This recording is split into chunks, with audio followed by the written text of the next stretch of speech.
change your heart, change your life, change the planet. Hi, Tim here.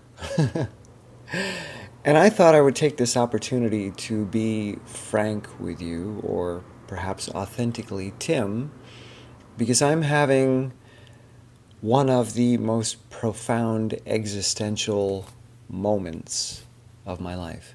Existential. Can you be vegan and have an existential moment? I don't know, but let's try. The past 5 months of my life have been filled with some pretty intensely transformative experiences, resulting in me swimming in one of the, if not the deepest depressive episodes I've ever experienced.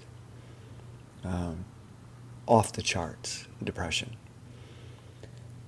And this has been a great opportunity for me to really put my tools to the test, to walk my walk. I share videos with you about how to get into action and how to be engaged and how to transform yourself through movement and through breaking things down into small steps. And I've been really successful with that. My tools have not fallen apart. They've been there for me.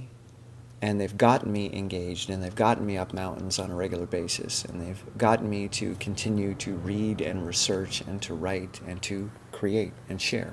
But I can't deny that all of these actions have been taken in the midst of a world that feels like it is stopped.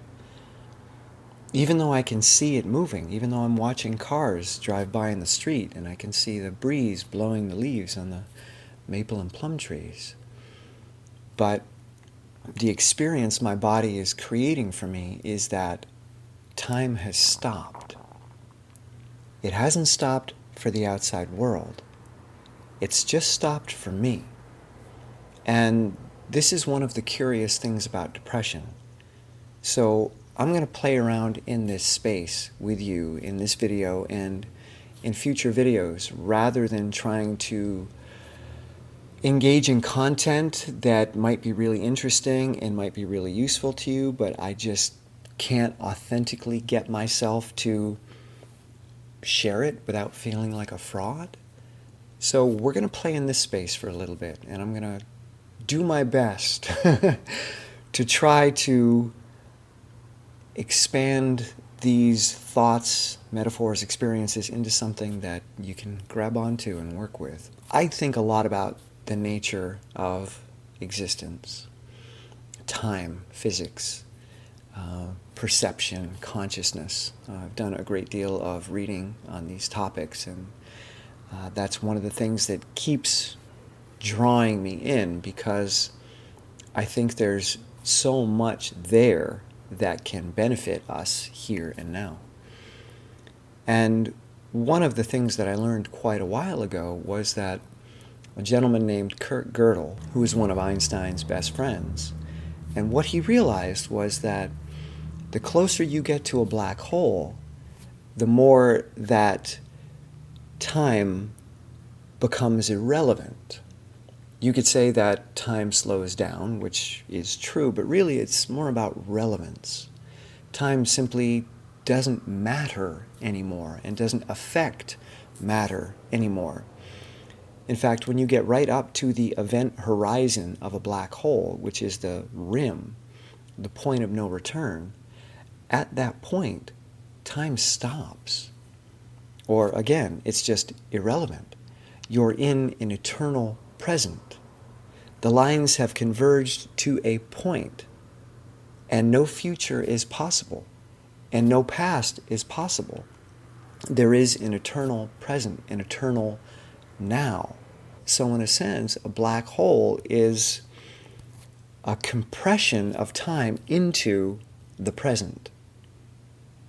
And when one experiences a depression, which is often referred to as a black hole, because that's what it feels like, everything just gets sucked into this moment and time stops. Not out there, just in here. You simply can't move into a future anymore. It's not possible. Even if there is a future, you can't see it, you can't feel it, and you can't move towards it.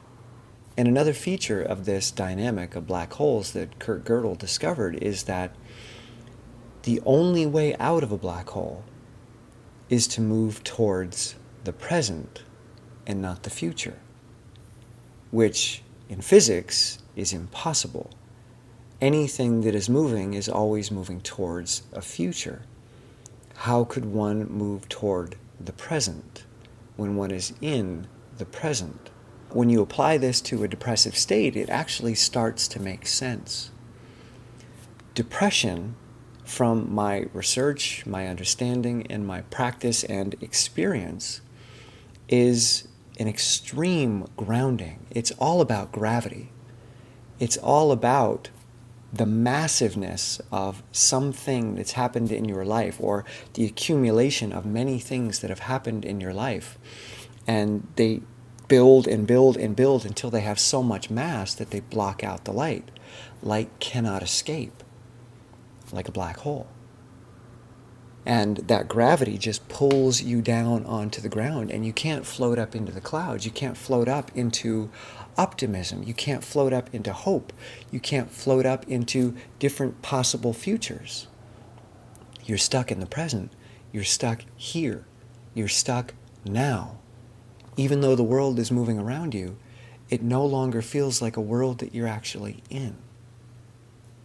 So, when you move toward the present, what this means is that you step outside of, actually it's over here on the left, you step outside of your cognitive, narrative, linear processing module over here in the left prefrontal cortex.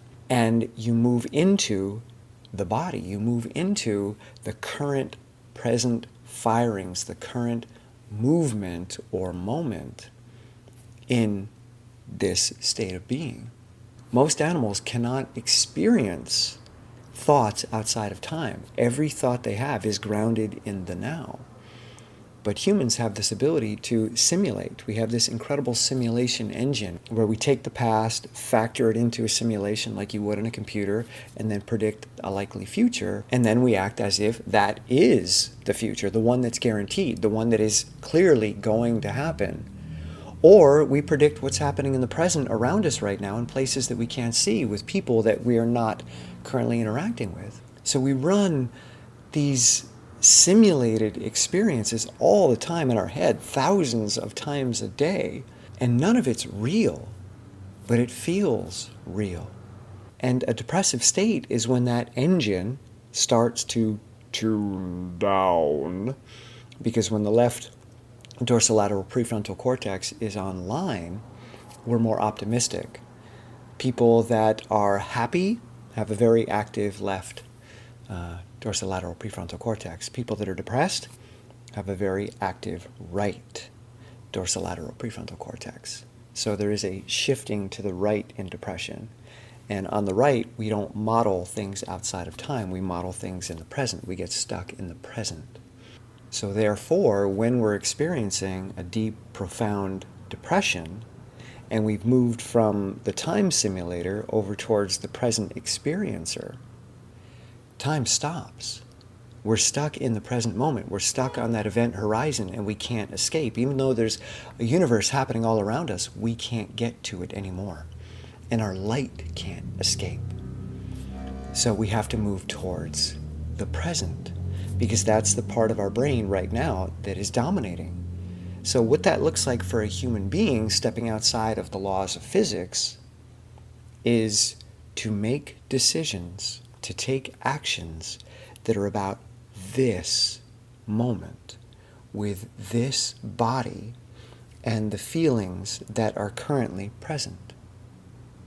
So if I'm feeling like I have no value, if I'm feeling completely submissive to everything in the world, which is what's been happening lately, if I feel that I am not capable of doing anything competently or having no sense of self-efficacy, if I take all of that and I say, this is my moment, this is my now, and if I move towards it, I might be able to escape this black hole. But if I try to move towards a future, I can't see one. And that's really, really scary. And I think that's where depression becomes so dangerous for people, because they want to move towards a future. They see everybody around them moving towards a future, but whenever they try, they don't see a future. And therefore, what they're left with is a replacement for the future, which is that there must not be one. So, in a depressed state, the more you try to move towards a future, the more depressed you become. The only way out is to be here now, right now. And the right now is the one that's actually happening. A wrong now is believing that you should be different in this moment than how you currently are showing up, that you should feel different than how you're currently feeling, and that you should have a level of energy and a skill set and a belief system and a future that you don't currently possess, or at least that's not available to you or accessible to you. So that's a wrong now. I'm feeling all of this and it sucks, I don't like it. But the moment you say, this is what I've got, this is who I am, this is what I can work with, if I move towards this present, this gift, and if I open it up, I can do something with it. And then as I get into motion, I'll start to have a little wiggle room. I'll start to have a little bit of joy. I'll start to have a little bit of possibility. I'll start to see a little bit into the future. I haven't escaped the black hole completely yet, but I've started to move away from the event horizon because I stood there, I accepted it, I allowed it, and I worked with it because it's the right now. And if you can keep doing that, you can keep running up mountains every day, even in the midst of a depression that would have killed me 20 years ago.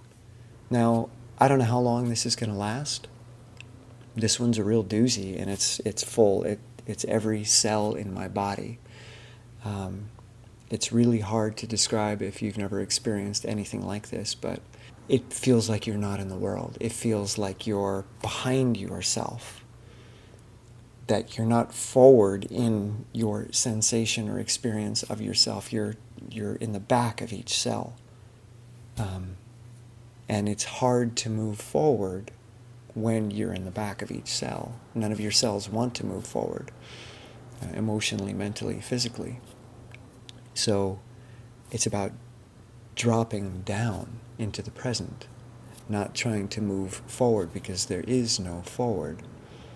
There's just down, right here, right now. Look under your feet. What can you step on? Step on it. Push off from it.